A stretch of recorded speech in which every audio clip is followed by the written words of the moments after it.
বন্ধুরা, আজকে করে ফেললাম ছোলার ডালের বড়ার ঝোল।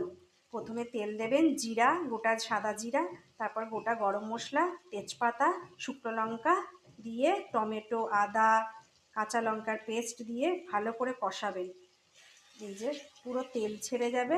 তারপরে আগে থেকে বড়া ভেজে রাখা হয়েছে কটা, তারপরে সঙ্গে এই আলু দিয়ে কষিয়ে তারপরে গ্রেভি, ঘন ঘন গ্রেভির মতন করে ঝোল রান্না করবেন। খেতে কিন্তু পরোটা বা রুটি বা ভাত যাই খান, খেতে হবে কিন্তু দারুণ। আর শেষের দিকে একটু গরম মশলার গুঁড়ো ছড়িয়ে দেবেন।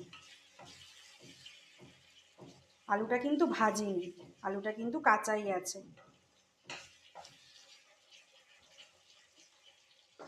ছোলার ডাল আগে থেকে ভিজিয়ে রাখা হয়েছে, মিক্সিতে ঘেটে একটু জিরে গুঁড়ো দিয়ে মেখে তারপরে বড়া করা হয়েছে।